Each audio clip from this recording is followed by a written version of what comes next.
Hello everybody, this is Founder Leroy with Fantasy Grounds Academy. Today I'm going to work on a themed encounter with the Gnoll brothers, Gnarg and Gnash, and their cousin, a Flynn named Gnokk. So these three are basically part of a pack of gnolls that go out and hunt down for prey and food. They're opportunists. They like to bully. They are not friendly at all. I'm going to build the encounter using some assets that you can find on the Fantasy Grounds store. You can certainly create your own, and you can also make your own. So, you could bring in stuff from third party, however you want to do it. So what we're going to do is build the encounter. We're going to use some custom tokens and also probably even add a map or something, just kind of see what they look like. So let's take a look at Gnarg, Gnash, and Gnokk.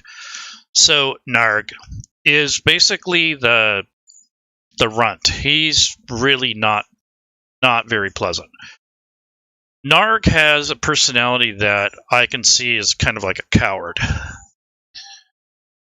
So let me bring this up. So Gnarg here is the runt. He's a small guy, very cowardly, sneaky, really whiny. Not very pleasant. He's really cunning in a sense, but he's kind of stupid too. But he's actually smarter than Gnash, but he's kind of a weakling. So he hides behind things. He uses a ranged weapon usually, and he's really, I don't know, very very vicious, I would say, for his stature. And then we got his brother Gnash. Now these two are from the same litter. So Gnash is a little bit stronger. He's tough. He's very reckless and sadistic. He'll run into a battle and, he doesn't care too much about his life. He's almost the opposite of Gnarg. He tends to wade into battles and he'll go out and clash with the enemies and prey head on. So these two kind of make a good team. They kind of operate on different spectrums of combat, but they don't get along too well. They fight all the time. They bicker. They fight over food. They're very vicious and mean to each other, almost to the point of failure. Those two have a history of fighting and such, but they always seem to get along when they face a common enemy or when they're super hungry. A couple times it seemed like they were going to eat each other. I mean, that's how bad they were. Now, Gnokk is their cousin. He's an older, kind of bigger, larger version of them. He is a Flynn. He's not a Gnoll. He visits them occasionally. He's a lot more superior than they are all around. He seems to step in the middle of the two, and he'll break up their fights. He tends to lead them kind of with a silent strength. He's very cunning, smart, brutal, very relentless when he gets into combat. So these are the different personalities that I've developed for these three. They kind of have a trio of this hunting pack, and they tend to hang out together, and Gnokk kind of keeps them together, keeps them in line so they can get things done. When it's just Gnarg and Gnash, they're not as successful, but when Gnokk's with them, he keeps them in line with his strength and his power, and he keeps them from fighting each other. So he's kind of their supervisor, I guess.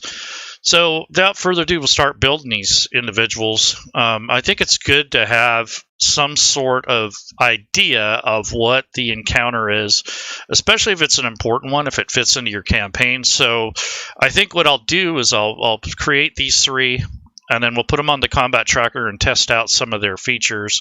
And if we have time, we'll put them on a battle map and see how they work there. Now, you wouldn't do this with every encounter. These would be like planned, important plot encounters.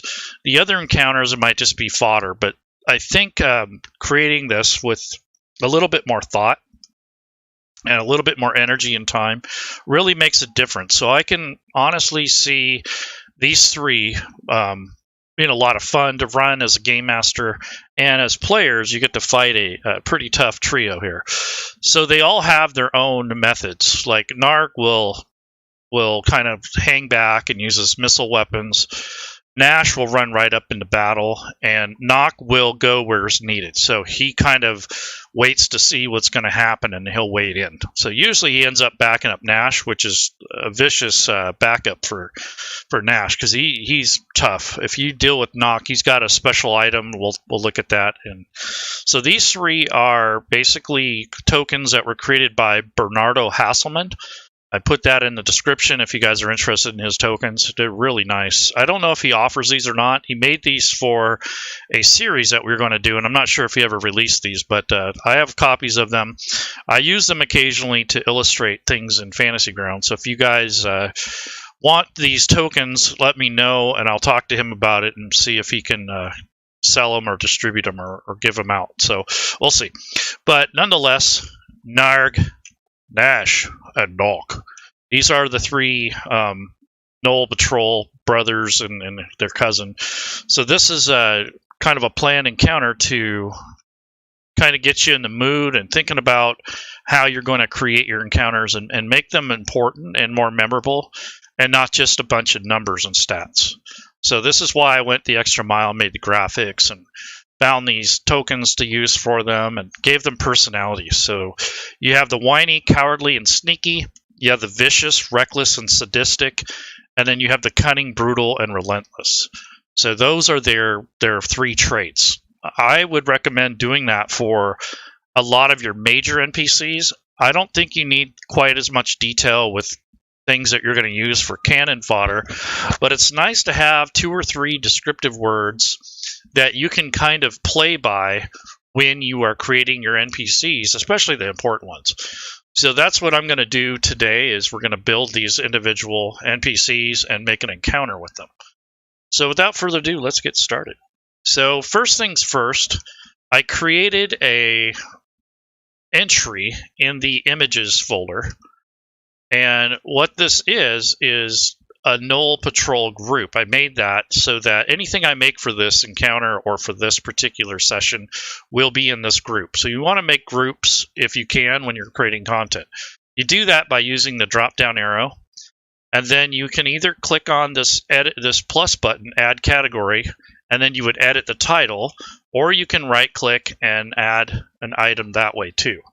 So it's up to you. But once you create it, it'll make a group, and then you'll create your content in there. And I did that so that any images that I use for this particular adventure, I would put it, or this session, I would put it in there. Same thing with NPCs. I made another group ahead of time. So if I go to NPCs, and then I have selected the ultimate bestiary because I'm going to use some of these. There's hyenas, and there's these gnolls that I'm going to use as templates, so I don't have to recreate the wheel. I'll show you that later, but this is the ultimate bestiary, Revenge of the Horde. This has goblins, bugbears, all those sort of things, so that you have something to work with, and they're different archetypes, so you don't have to be stuck with just a generic gnoll. So that's why I like this module. It's kind of old. It's been out a couple years. It's put out by Nord Press. It's on the Fantasy Ground store. It's called the Ultimate Bestiary Revenge of the Horde. So if you want some more memorable NPCs that are in the Goblin family, this is definitely a really cool way to help with that. When this first came out, I was really excited because it actually goes into detail about the different types of goblins and different types of horde-based creatures. So this is a good thing. I'm not really advertising for it, but I really think it's a good tool to have if you are into goblins and trolls and those sort of things. So any goblinkin is basically covered in the Revenge of the Horde.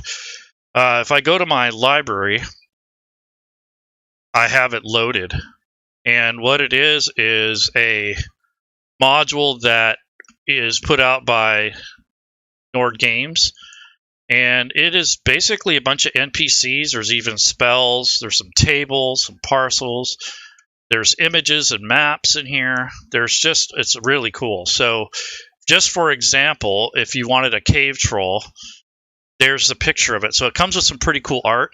So anyway, so that's what I'm using to help create these NPCs instead of doing everything from scratch. I'm going to have to do some customization, but it shouldn't be too bad. So the first things first is I have to decide what archetype or what type of combatant these guys are, or what their main pick is. So there's different gnolls. There's the gutter gnolls.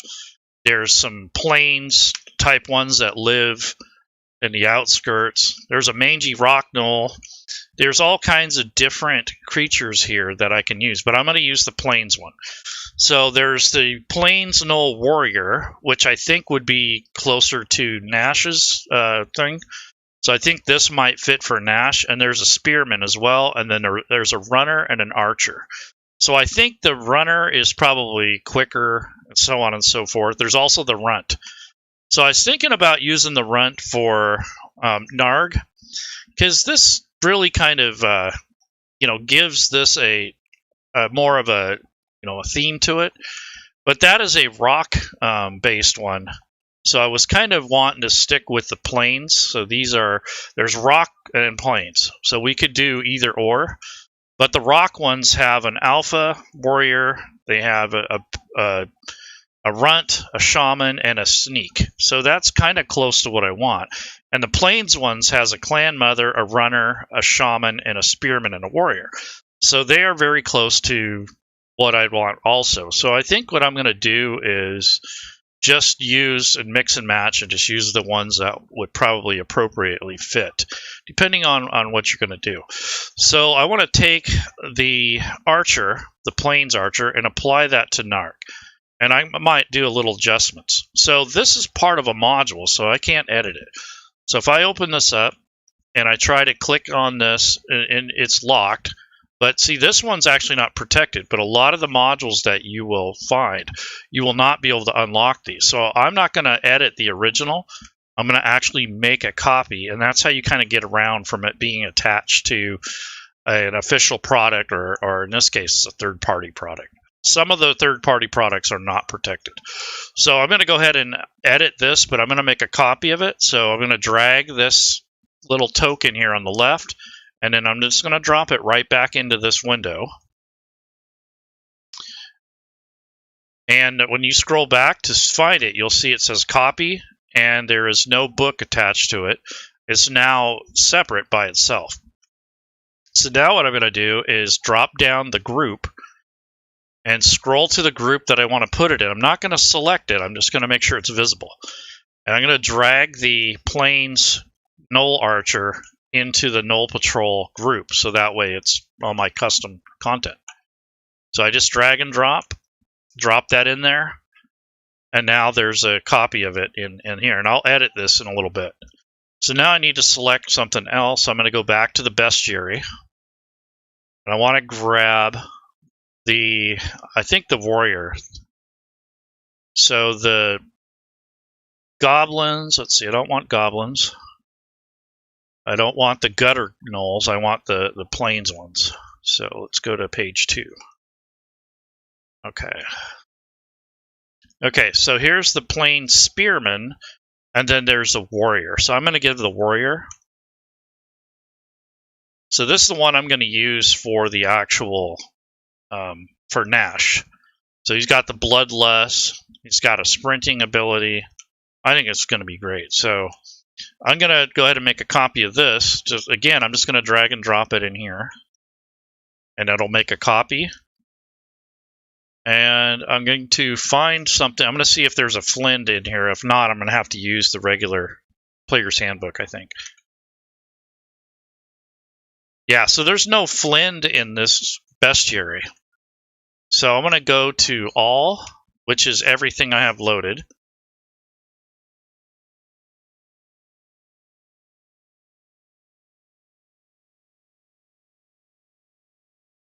And there's no Flint in there either.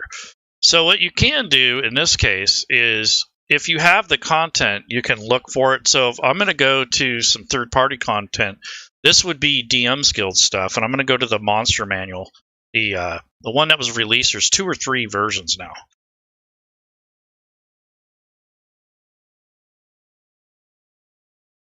So these are the monster manual expanded.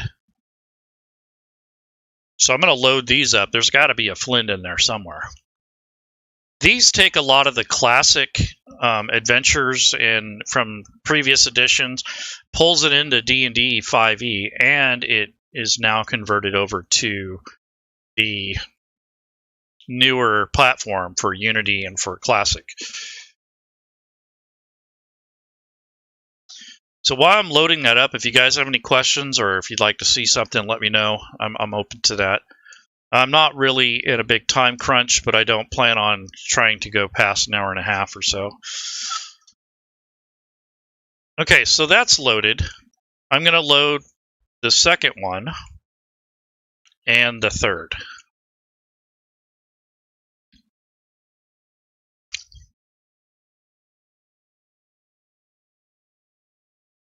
And the load time has to do with the size of the project, how much artwork it has in it, that sort of thing, and what you already have loaded. So if you have a extreme load time, a lot of that has to do with the content and how much stuff you have in your library, those sort of things. So if you're running into that, consider optimizing your basically all your content. I'm going to have to do that myself. I've got like 3 years worth of content. So that's basically all the monster manuals that are expanded that are loaded. So I'm pretty sure, at least I hope, that there's going to be a Flint. So let me check. What do you know? No Flint at all. Well, that's okay. I'll find a way to get it in. So we might have to build the Flint ourselves. So this is basically some of the stuff you will run into. There might be a Flint in one of the other books I haven't loaded. So I'm going to go to Volos.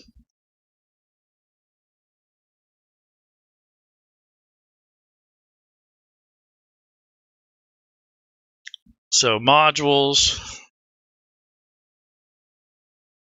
So there's the Volos Guide to Monsters. So if you load the actual content, and then I might load the player stuff. I don't really need that. But the Volos Guide to Monsters adds a few more monsters to your library. And then I might add the Sword Coast just to have it. Just so I have some locations and that sort of thing. Yep, there's the Flint right there. So I know it was in one of these books. So here's a copy of the Flint, or the entry. So I'm going to make a copy of that. I drag and drop it, and it makes a copy of it. And now I'm going to drag the copy into Gnoll Patrol. And then the other one was...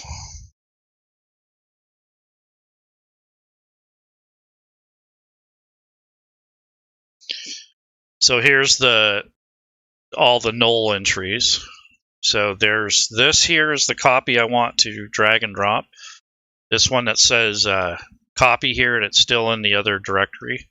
So I want to make sure that Gnoll Patrol is visible, and then I can drag and drop this without any problems.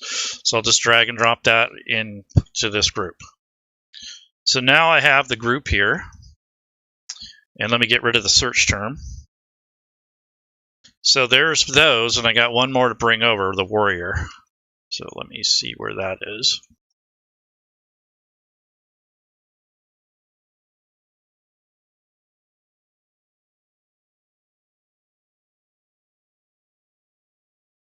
Here's the archer, here's the warrior. So I want to bring that into the Gnoll Patrol. That's the archer. Here's the warrior. Okay.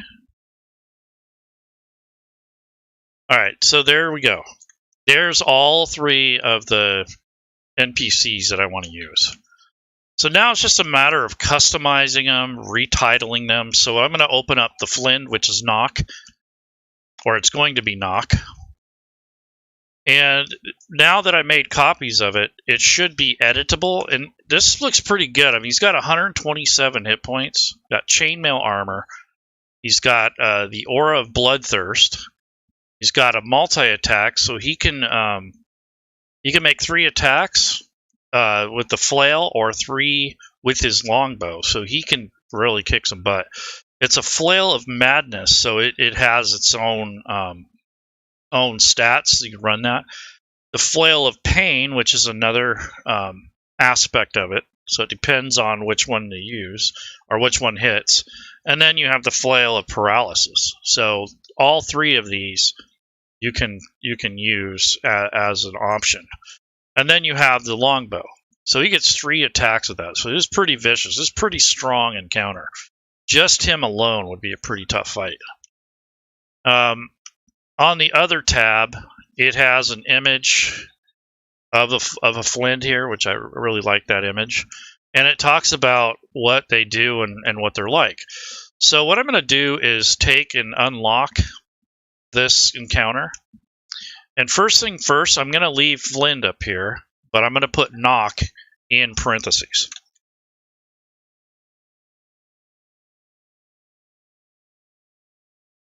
It says he is a medium humanoid, a Gnoll, chaotic evil, and these are his stats, and I'm going to leave them where they're at. I think they're fine. The only thing I might change is his dex bonus. I might bump it up to like 12. He'll get a +1 on attack rolls, but that might be overpowered because he's already strong enough as it is. So I'm just going to give him 11 dex, and the rest of these I'm going to leave. He has a good charisma because I think they have a little bit more leadership. And then he has dark vision, passive perception of 15. He can speak Gnoll and Abyssal. So he has these languages. And I might put common on here so that he can speak the language of his enemies. And let me put a capital on that so it's spelt just like it would be in the player's handbook. That way, in case there's a parsing issue or anything. So that is basically his stat block, but on the back, I'm actually going to add a little bit to this. So it says a Flint is an exceptionally strong and vicious Gnoll that commands and directs the warband it is a part of. So he directs these 2, obviously. It wields a flail imbued with powerful magic by Yingu himself, so that's his god. A warband can have only 1 Flint, so it's obviously him. And that creature sets a war band's path. Because of its special connection to Yingu, a Flint uses God-given omens and demonic insight to guide the Gnolls toward weak prey ripe for slaughter. Unlike other humanoid leaders that might skulk behind their minions, a Flint leads the charge in battle. Its flail causes racking pain, paralysis, and disorientation in those struck by it. So I think as a GM, you can run it to where you can roll a d6 and set a range so that you can say, like, if you roll the d6, you can say 1 to 2, it's the first attack of madness, 3 to 4, it's pain, 5 to 6 is paralysis if you want to make it random. But if you just want to pick and choose as needed, you can do that as well. I kind of like the randomness, so it's more fair, and it just feels a lot funner to run, but it takes a little bit more work. But I'm going to go ahead and add a little bit of an entry here for Gnokk. And Gnokk is basically the leader of these 2. I'm just going to put his traits here. So I'm going to put Gnokk's traits or something like that. And I'm going to put cunning, brutal, and relentless.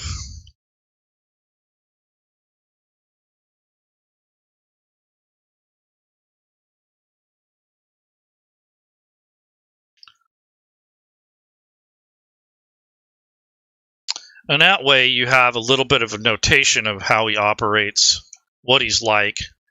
And I might make this actually a header. So if I right-click, go to formatting, I can just turn this back into body text, or you can just do it and go to paragraph type and type a heading. So that way it looks a little bit better. So there's this trait, so it stands out a little bit better. Now the next thing I would do is probably change the token. I don't mind the token that's there, but since this is a specific NPC, you can afford to assign a specific token. So I'm going to go ahead and do that. But if you have a generic Flint and you just want to use it for an encounter, you can change it at that level. But I'm going to actually change this permanently at the NPC level. If you can change it at the encounter level, and that doesn't change the base, but I'm going to change the base one here so that this way, when you're using it, it's always going to have the same token.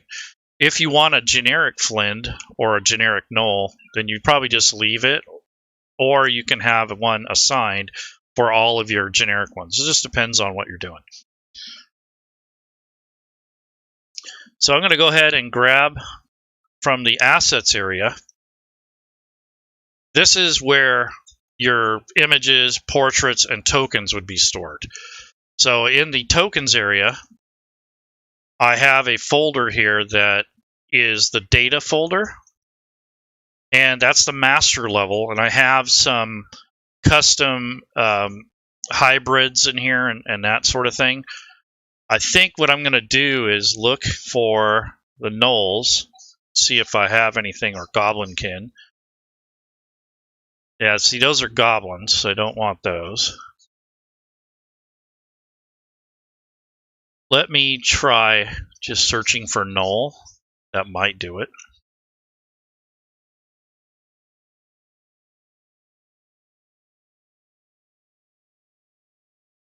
Yeah, so you have these Flinds here, but I don't want to use those because of these are not Bernardos. I'm going to use the ones I show in the picture over here. So let me see Gnarg.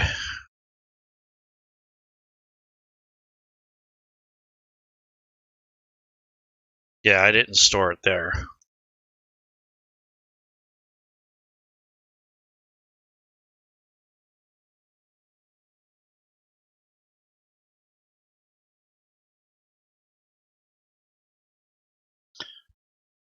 So I'm going to look for these tokens. I didn't realize that I did not have them handy. So that's another thing, is when you're creating content, especially if you're going to do a stream like myself, you want to look for those beforehand. I really thought that I had them stored in a folder. Let me check one more spot. So I'm going to go to data, and then there's a thing called Bernardo's tokens that I created. And that there's a mixed folder that has all kinds of, see, those are creature monsters. I know I had one that's like a mixed folder that has everything in it. So let's see, there's custom, Bernardo's tokens. There's one that's just a large folder full of, it's like a mixed group of them, so that when you're using them, you have everything all together. So that's not what I'm looking for. There's the Underdark ones, Tabaxi, Scary. Let's see. So there is one that's just a mixed group. Let's see. So there's custom. It's Bernardo's tokens. There's barbarian tokens. Don't want those. Let's see. Might have to come back to that, but nonetheless, you could drag and drop and replace that with the custom token if you want. Let's see. So that is. Let's see. Where is the? There's the undead. Yeah. So they're in here somewhere. I don't know what I. Oh, mixed tokens. There we go. So you can look through here. This has got a ton of tokens, though. That's one thing about these collections here, is that you got to be careful with how many tokens you have in there. And the other thing is that, you know, if they're not organized, you're going to be doing what I'm doing and make yourself frustrated, basically, and trying to grab things that are buried into 50,000 other folders. So you got to be kind of set up for that. There's a siege tower that I might use later, so that might be interesting. But as you can see, there's just a ton of different tokens in here. It takes a while to go through these, especially if you don't know what the title of them is and you're not able to search for them. So that's another issue that you have to deal with. So know your library, basically. I know what I have. I just don't have them organized well enough to where when I need them at that moment, you know, I can't find them exactly. So you'd have to do all this prep beforehand. And that kind of goes to leaning towards your game prep is, you know, and you have this kind of thing before you, you're going to have this challenge. And one of the things that will help you is definitely organization. Something I don't have today. But usually I have pretty good handle on what I'm going to present, but the tokens stumped me today, so I can get back to those. So I am not going to spend a lot more time on it, but I know I have them in a different campaign folder. So if I went back and looked at some of my campaigns, I could probably draw them out of there because I have them in a different campaign folder. So there's like specific encounters and that sort of things that I created in the past. So themed encounters, I believe, was the name of it. And then I had some images in there, and it looked like I had some fire kind of theme going on. And then I don't know if I made one called Gnarg or not, but I'm sure it was something like that, where I had Gnarg and his brother and in different series and different shows. So anyway, so that's basically, you can change the need of your tokens as needed. This campaign is called Gnoll Patrol, so I'll be able to easily figure out what it is. And that's another thing, is naming your campaigns so you can find them, and also maybe adding a prefix, so like DnD space whatever your campaign is, in case you play different rule sets. So that's kind of important when it comes to being organized. So I'll come back to that, but basically I like the way that the Flynn looks. I'm not going to change anything other than the title. I adjusted the stats a little bit, and on the back I just put a little notes in there. So that's going to be Gnok's basically his stat block. So once you do that, when you're done creating something like this, you can put them on the combat tracker and test them out. And what I mean by testing is to go to their effects or to their offense and see if these things work. That's important to test that out if it's a custom NPC. So let's go to the archer, and that's going to be Gnarg. So I'm really going to go ahead and unlock this, and I'm just going to say Gnoll Archer, and then in parentheses I'm going to put Gnarg, excuse me. Gnarg is the little whiny guy. I'm just going to say, for the non-ID name, I'm just going to put Gnoll there. And that way you can hide this so you don't get their actual name. He just says Gnoll. I'm going to give him a couple more hit points. So he's got 3d8, which is roughly 24.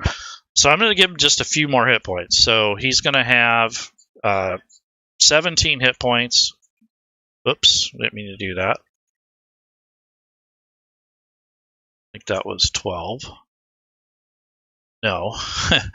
So it's 3 plus padded armor, so it must have been a 14 or 15. Actually, it was 16, I believe. Okay, so yeah, because 15 sounds right. So it's plus 3 dex, plus 2 for the padded armor. And then I was going to change this to 17. So he's got a 40-foot speed. They're pretty quick. Athletics, nature, perception, survival. Speak Gnoll. He has dark vision, past perception of 12. The plains Gnoll Archer can move can use a bonus action to move, so it has a sprint. They have precise aim. It's almost like Hunter's Mark. They have a bite, a claw, dagger, short bow. So they're pretty well armed. Luckily, this one doesn't have a multi-attack. So that's cool. So that's the Gnokk here. And then, let's see. Now that we have him kind of situated, let's take a look at the warrior. So I might have to adjust this a little bit. I'm going to actually give him a polearm if he doesn't already have one. So I'm going to unlock it. I'm going to take out plains because I just want Gnoll Warrior. And I'm going to call this one Gnokk, or in this case, Gnash. So there's Gnash. And again, I'm going to put Gnoll for his ID, and I'm going to unidentify him. So when you add him to the combat tracker, it won't give the actual name. So I got to change that on the Flint. And whenever you change something, you have to remove it from the combat tracker and then put it back on. So otherwise, the changes won't carry over. So when you're building NPCs and you're testing them, make sure you put them on the combat tracker after you've done all your changes and test everything out. And if you make any changes on the NPC stat block, you need to remove it and put it back on, because it's not going to carry over. I think that happens a lot to people when they're new to Fantasy Grounds. I know it messed with me. So 16 for half plate, and he's got a +1 dex. So he's not as quick as his brother, but he's definitely tougher. I'm going to give him a few more hit points. So instead of 52, he's going to have 55. I'm going to leave his stats the way they are. He has athletics, nature, survival. I think intimidation would be good to have. So if you didn't want these, like this nature and survival, you could change that. So instead of nature, I might put something like intimidation, because he likes to intimidate his opponents and his brother. So intimidation of +1 would be cool. So he's got Gnoll for language, challenge rating 3. It talks about their sprint, the bloodlust. The actions are multi-attack. So this one gets 4 attacks. Wow. So that's crazy. So the Gnoll Plains Warrior makes 4 attacks, 2 with its spiked triple flail, and 1 with its bite, and 1 with a claw. It can choose to replace its flail attacks with claw attacks. So I might change that to 2 attacks instead of 4. So I think that's a little OP. And then I'm just going to say it can make 2 attacks with its, I don't want to say polearm. So instead of triple flail, which is what they have down here, I'm going to say this is going to be a polearm. So instead of doing the triple flail, I'm going to say polearm.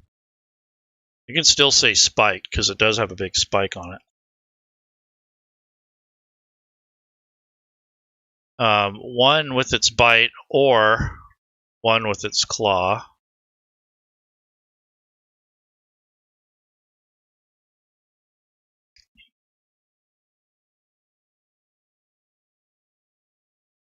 I'm going to say it can choose to replace its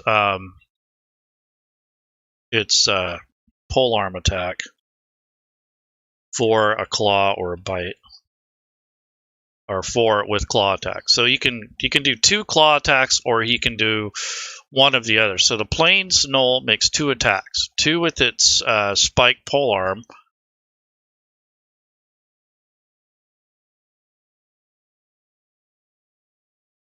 or 1 with its bite, or 1 with its claw. It can choose to replace its polearm attacks with claw attacks, or a bite.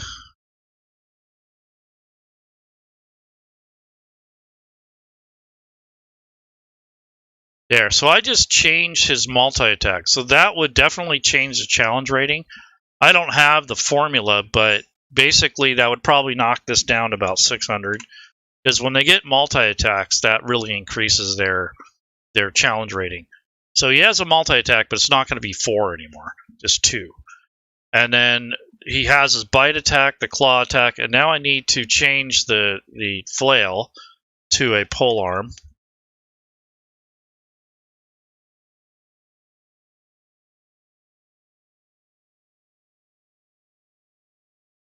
This way, it kind of matches what he uses.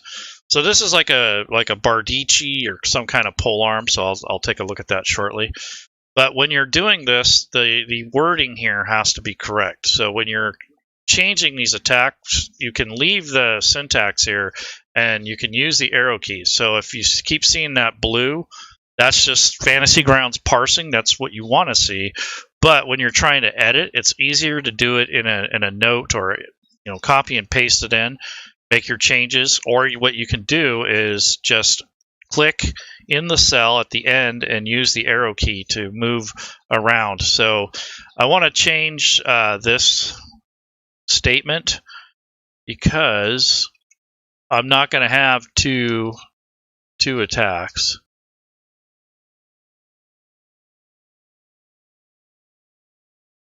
So it's just going to be piercing damage, and it might be slashing. I got to look it up. And then the reach is going to be 10 feet. So that will change how far he can reach with it. And then I got to change the damage and the average range, which is what the hit is for. So if I go to items, and you would either do this from the items area, or you can look it up in one of your reference manuals in your library. So I'm going to go to polearm and see what we got.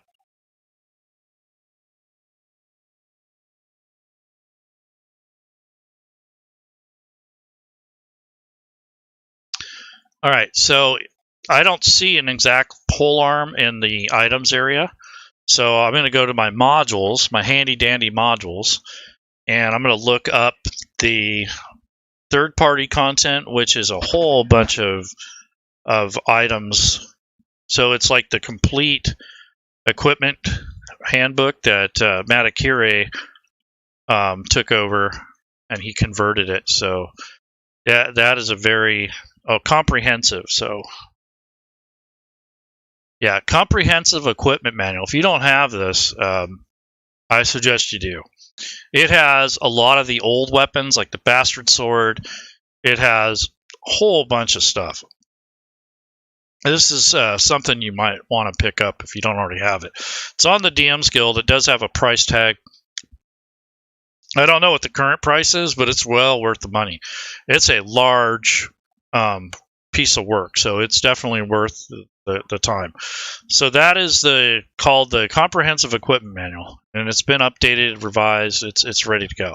So if I go down here and I'm gonna go back to all, and let's look at pole. So here's the pole axe. That's exactly what I was looking for. So I'm going to grab this and take a look. So it's a martial weapon. It's alternate, deadly, heavy, high critical, reach, two-handed.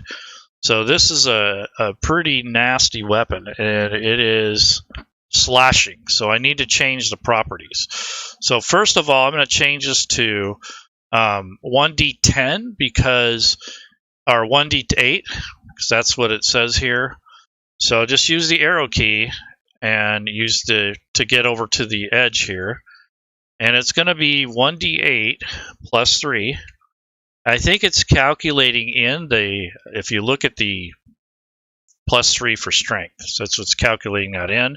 And then if you also had a proficiency bonus, that might also come in. So this particular warrior is challenge rating of 3. So that could be up to plus 5. You could add in their proficiency bonus, so it would be at least 2. So I think I'm going to make that a 5 for damage. So he's proficient with it. It's going to give him more damage. And now the average is, you got 1d8 plus 5, which is, if you take the maximum, 8 and 5 is 13. So the average isn't 10. I think it would be more like 8 or 7, I think would be more. It's usually rounded up. So 7 would be the hit number, which is the amount of damage that it will take if you change the settings in Fantasy Grounds. You can have a set amount of damage instead of the dice roll range. So if you go into the options in Fantasy Grounds and you want to control how much damage these creatures do every round, you can change that to a different type of damage, which is basically like the average. So you can change the way that this comes across, so you don't have to stick with the damage rolls. So you can change that. So it says combat tracker, NPC hit points. Right now that's set to standard. I'm going to change that to random. So when I add these to the combat tracker, they're going to have random hit points. I changed the movement on here because when they move, I don't want them to move further. So I have it on variant. So that does is counts every other square. So that's another adjustment that I make for my own games. And then when it comes down to the actual NPC numbering for initiative, I have it on. That's because I don't want everybody to go at once if it's on group. The 2 Gnolls will go together, and the the Flynn would probably go together if it's a mob. So I just leave it on instead of group. And then if you go to NPC Roles, which is what I was talking about here, that actually changes the. You can do a variable or you can do a fixed. Fixed means that no matter how many times they hit, it's always going to be 7. So that's basically what this comes down to.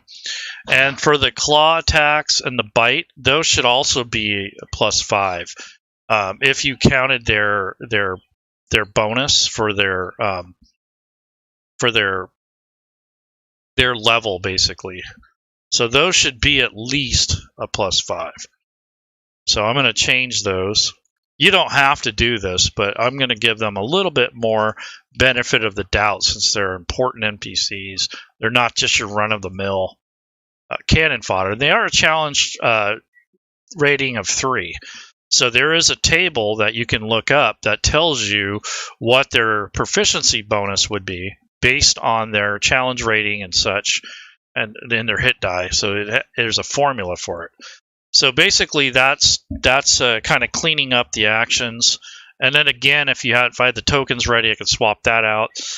I changed their hit points. The half plate, I don't know if that's counting the +1 or not, but half plate is definitely a pretty heavy armor. The size is medium for the creature. Like I said, I put the non-ID for the Gnoll. So once you're done, you just lock it up, and on the back you can put your whatever you need. So Plains Gnoll Warrior. I'm not sure what this is, but there's extra items. So here's the half plate, the triple flail. So they've given these guys some loot here, and when they carry extra stuff, you can roll on this table and you can add more loot to the individual loot for all the NPCs. So that's kind of cool.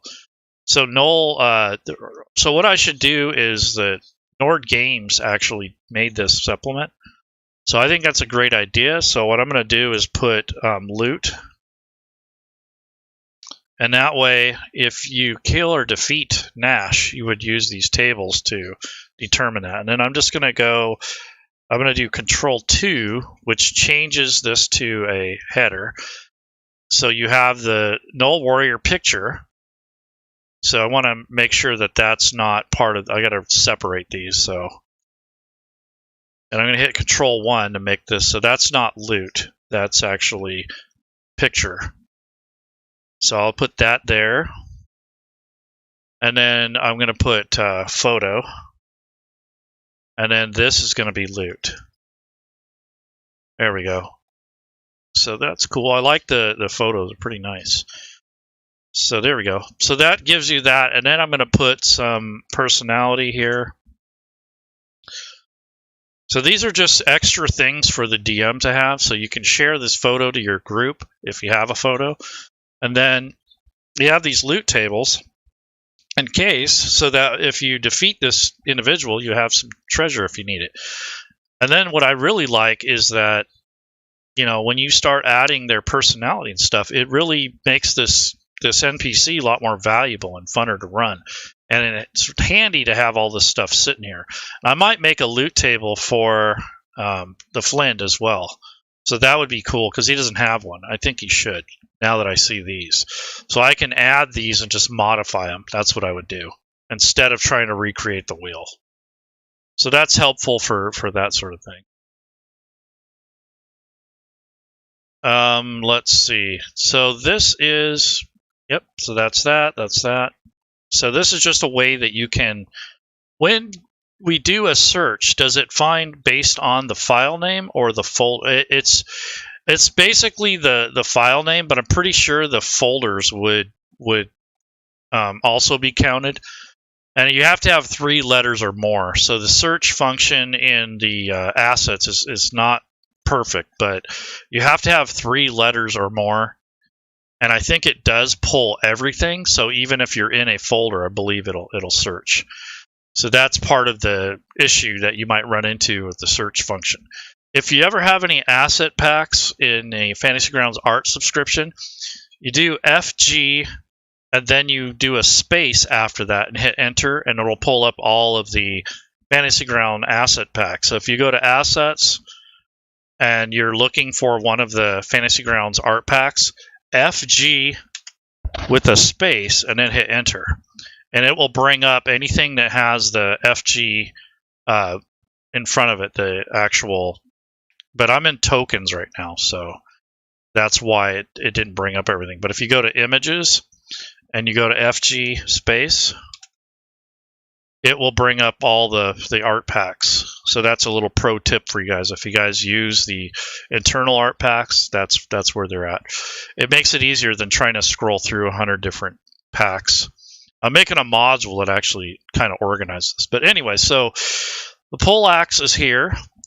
This might be something you'd want to add to the items here. So this Plains Gnoll Warrior items, it does not have this flail, so you'd have to go in and change that. So let's take a look.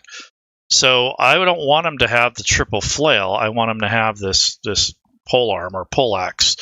So what I'm going to do is find the original. I'm not going to modify this. I'm going to modify the original and then relink it.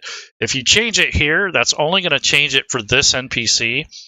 And if you built an encounter already, you'd have to redo the encounter. So the important takeaway here is build everything first, then link it.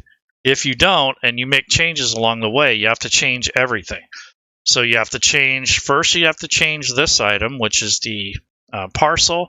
Then you would have to change the link on the Gnoll Warrior, and then you would have to change the link on the encounter if you already built it. And then if it's on the combat tracker, you'd have to change that too. So you got to change it all the way through. You can't just change it here and expect it to inherit everywhere else. You actually have to change it at the base level. So to make a change like this, I need to change the actual parcel and then link it to the sheet again. So I'm going to go to parcels. And if you drop this down and go to the ultimate bestiary, these are all the extra items for the NPCs that were already created for this module. So you have the Plains Warrior stuff. So this is the Plains Gnoll Warrior items. So what I'm going to do is make a copy of it. And then I'm going to make my own group so I don't mess with the actual official stuff. So I'm going to call this Gnoll Patrol. And then I will create my own group. So that's what this is. And then I'll just get out of the edit mode. And now I will look for the item that I just created. So this is the one without the book. And drag and drop it into Gnoll Patrol. And now I have a copy of that particular item. And then there's the extra items, which I'll just leave that because that's pretty cool. So I'm going to go ahead and open this up. And I'm just going to call it Plains Gnoll Warrior Items Custom.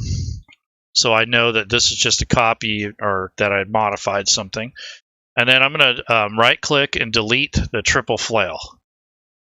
And what I would do is link this poleaxe, but here's the thing. The poleaxe is also from another item, which was from the asset that I loaded, the NPC, or excuse me, the Comprehensive Equipment Manual. So again, you'd have to go into items and create this. Now, this is only if you were going to build something commercially. If it's just for you, you don't have to do all this extras.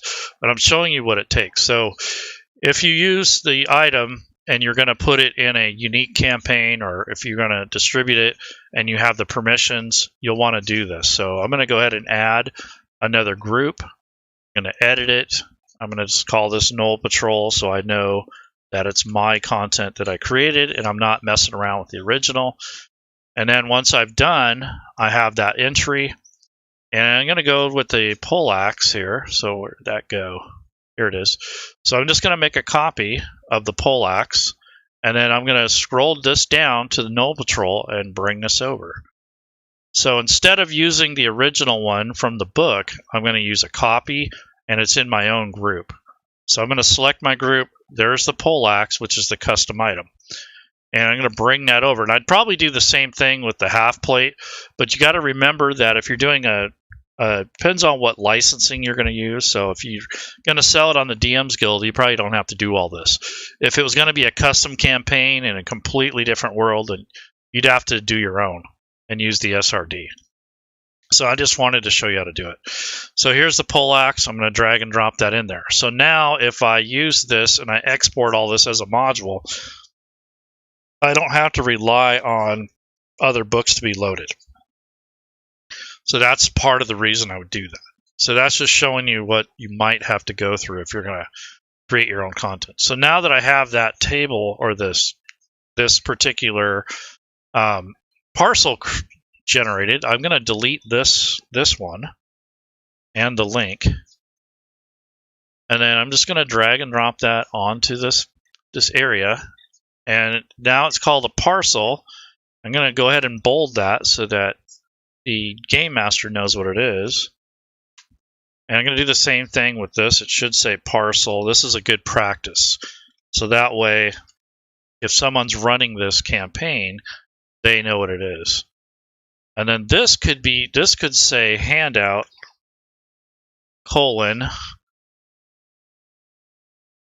that way when you're running this, you'll know what the heck it is, because it might say this title up here, but you may not know these are parcels. It could be items. So that's why we put that up there. That's just a kind of a common practice or something you want to get in the habit of doing when you're creating your own content. So that's basically some of the hoopla you have to go through when you're doing a lot of your custom equipment and that sort of thing. So that was kind of time consuming, but I wanted to show you that. So Gnoll Archer, Gnoll Warrior, and the Flint. So the Flint here is basically a generic one that I just kind of copied over, and I didn't do a whole lot to it. I did put his traits here, but I want to add the loot tables here and make some of my own. So the Flint would have that crazy weapon they have, which is probably an implement of evil. You might put a claws on it, so you'd have to create that as an item if you were going to. So let me go to items and see if that exists before I recreate it. So I'm going to call this I'm just going to call it a flail. That's the type of weapon it is. And then I want to make sure I'm in all, so that way it searches through everything. So there's the dire flail. So it's definitely, there's the vicious flail.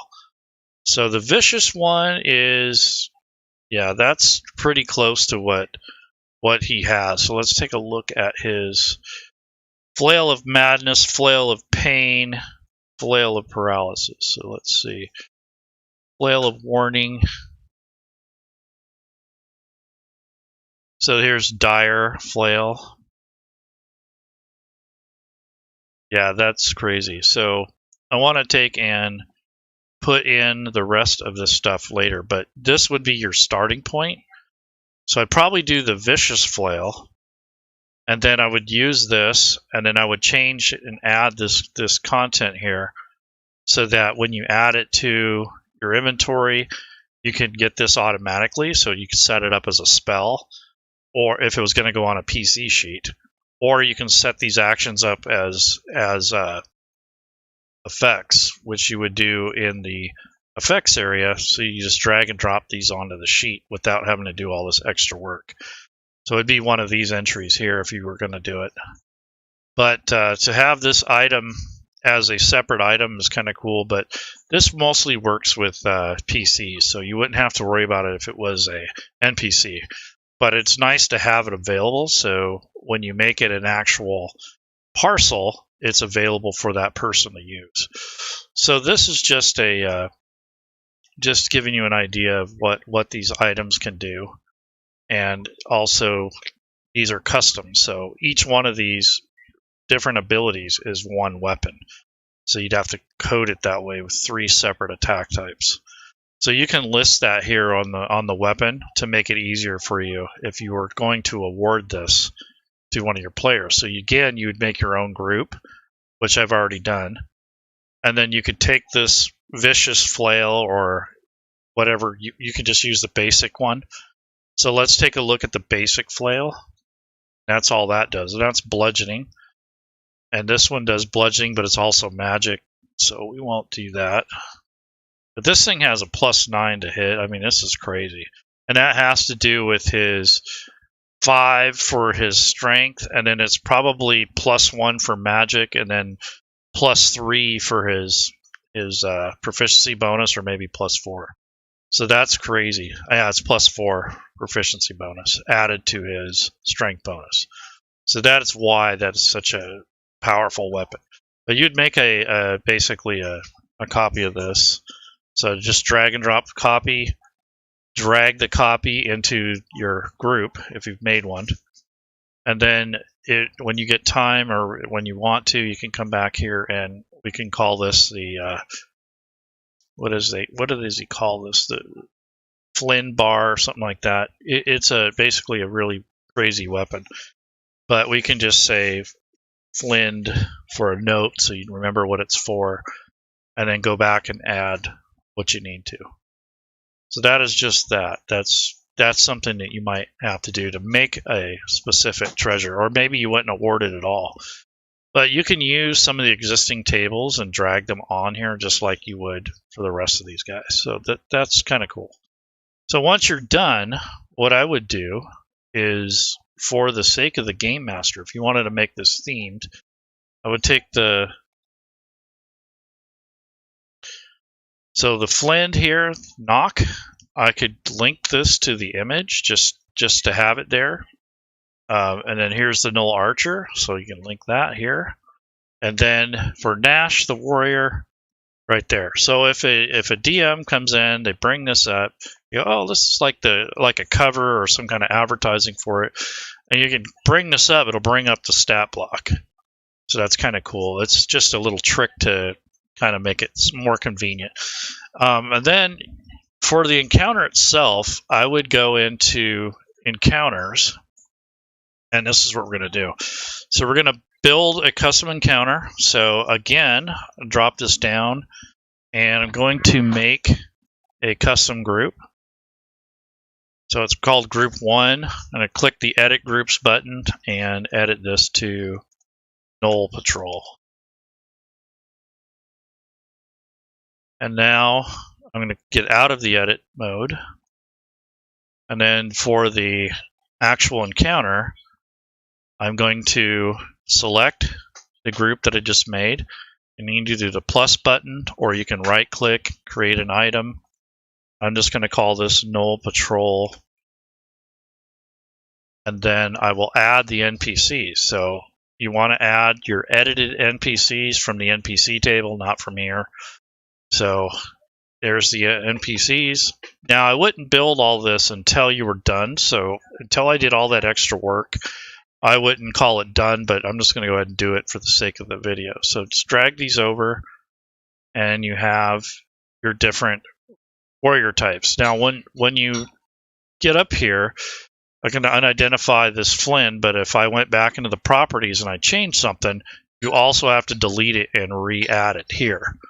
So anytime you make changes, like if you change the back of this, then you have to change this. You can't just change one thing. You have to change everything. So when you have these at the encounter on the combat tracker, that's the last step. And if you have to change something from the combat tracker, you got to delete it from here.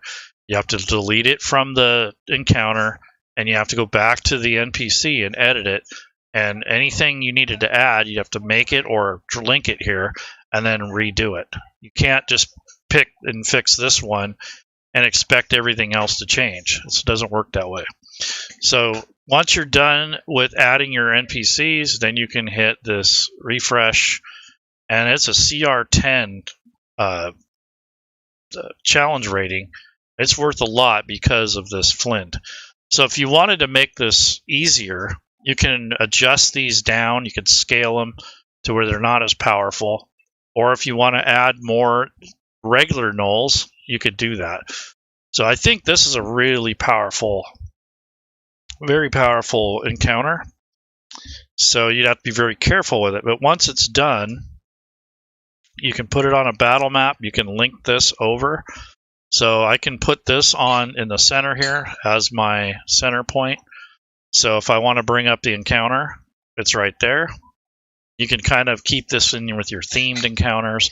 You can make the square say encounter link or something so that the DM or people using it have a quick reference link to it. And then once you bring up the encounter, you hit the down arrow and it puts them on the combat tracker. So right now it says unidentified creature for the Flind. And then for the Gnolls, it says Gnoll and Gnoll because that's how I set it up. But you can go into there, and if you're going to change that, you have, like I said, you have to change the NPC, you have to change this, and you have to delete these from the counter.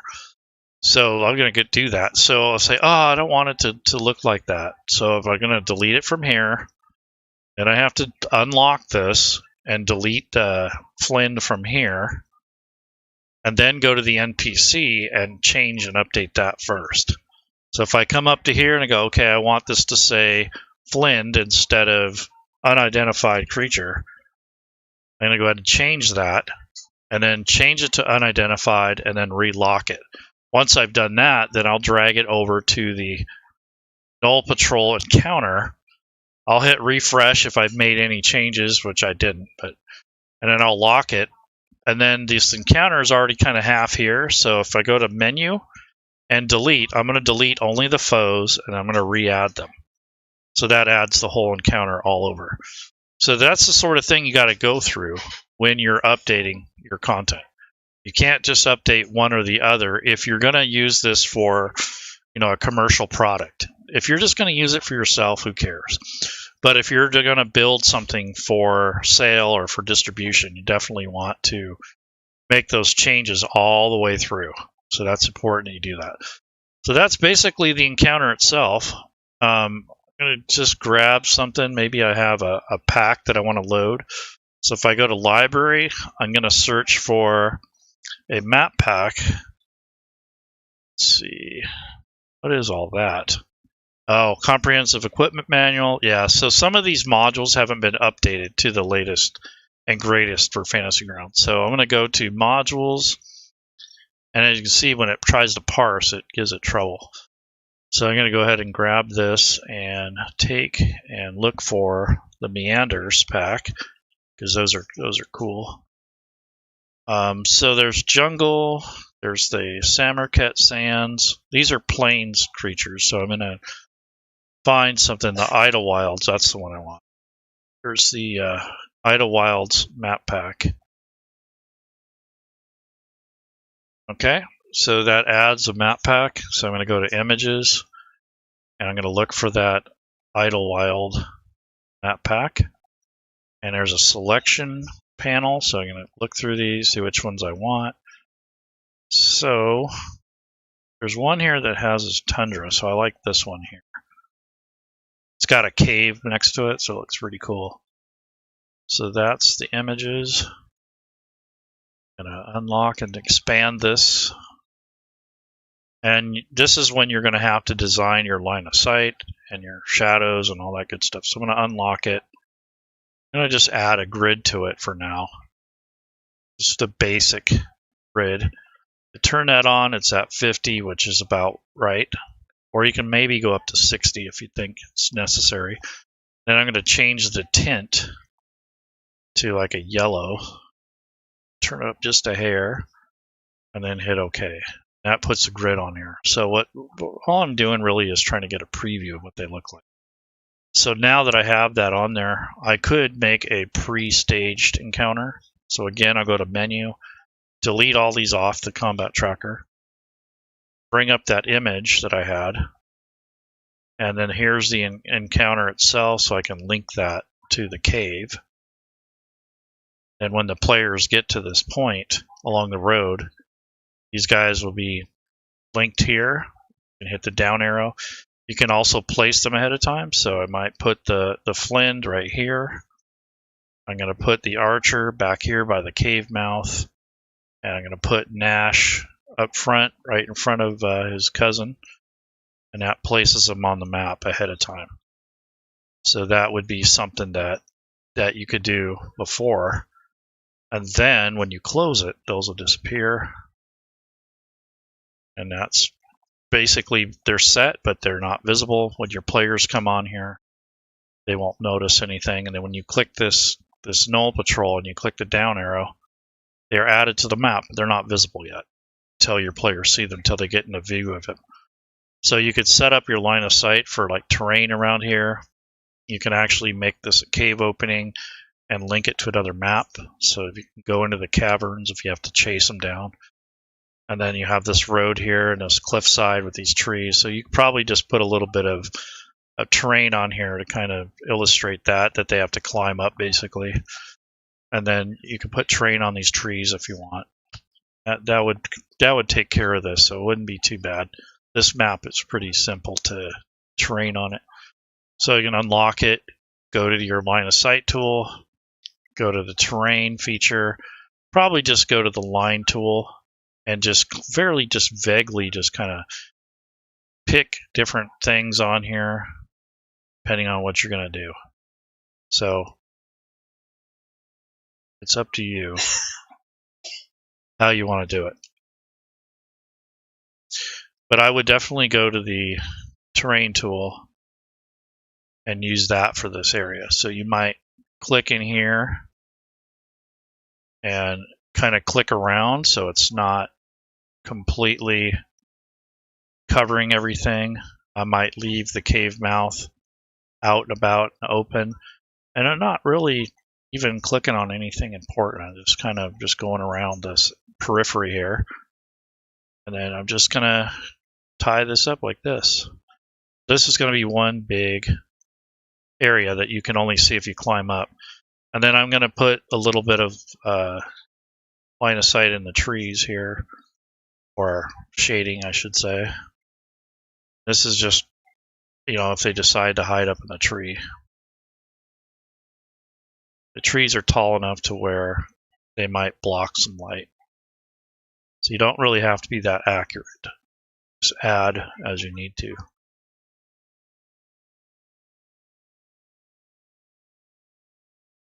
So that's that. And go ahead and add a little bit of line of sight here. So I'm kind of setting this up to make it for an encounter. So you can see I'm not spending a ton of time on it. If you're spending more than an hour on this, it's generally not worth it. Unless, of course, you're doing a commercial product. So this is just more of the same, just kind of coming through here and adding just terrain. And then if you want to add the trees in, you can. I don't know if it's necessary, but just in case.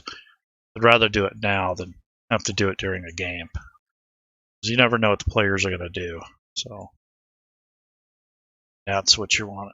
So that just adds the actual blocking of foreshadowing. And then the cavern itself, you can make this a door. So I'm going to change this to a doorway. And I'm just going to actually adjust this cavern a little so it comes around the door. That way I can place the door in. This is going to go here. And place the door. So the door, go to line mode. I'm going to trace around the cave. These nodes here.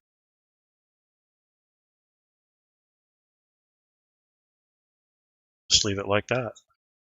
It's going to make it to where that'll be a doorway, even though it doesn't go anywhere. So that's just basically a way that you can make this more interesting instead of just a flat static map. And when you want to adjust things, you have the select tool, that down a little bit. Might even connect it. So, and create a node. So do the same thing. So that's not going to hurt. And then this here, delete that, create that. So you could technically delete this thing here and the other side to have a double spot. So there you go. So this is just ways that you can tidy up the map. So that's kind of cool. So you have this. Now I'm going to expand the map so we can kind of see what we're doing. This. Let's take a look at it. So this is the line of sight, so you can't see that no one can see anything. But if you take possession of this, this is what they see. So they have a lot of different dark vision going on. So that's why it's black and white. But if you turn off the player vision, you kind of get a hybrid view as the game master. Then we're going to set the time of day. So it's always going to be dusk or dawn. So lighting, go to ambient lighting, and we're going to call it, see right now it's set to dark. So I want to change that preset to dusk. And we're going to, it's on, so that will affect map. I think we're good. So that, then you go back to play.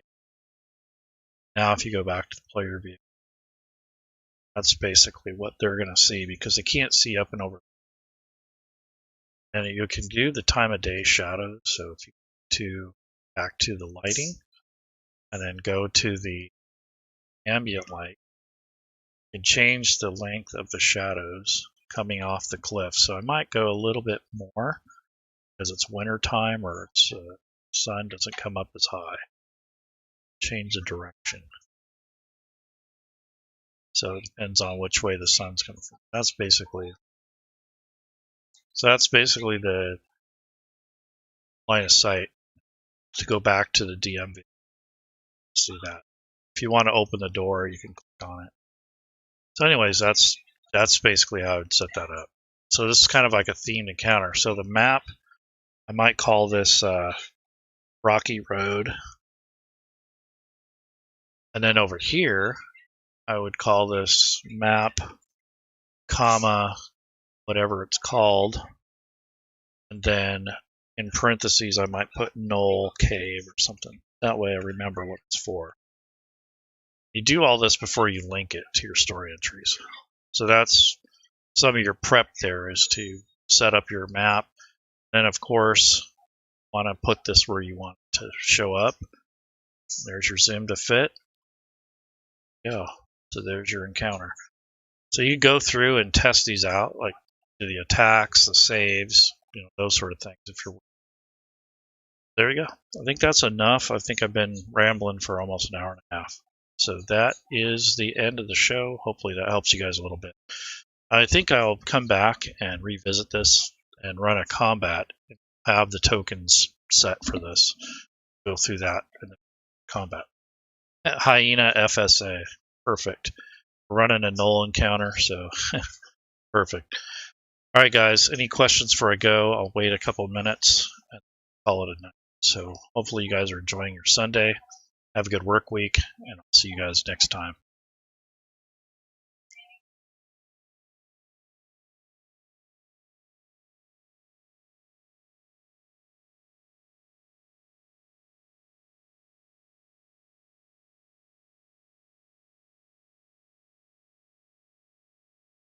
All right, going once, going twice. Okay. If you have any questions, I will answer them. If you guys want to put them in the description or the end of the video and YouTube and all those different places, ask questions there, and I'll try to get back to you. Bye-bye.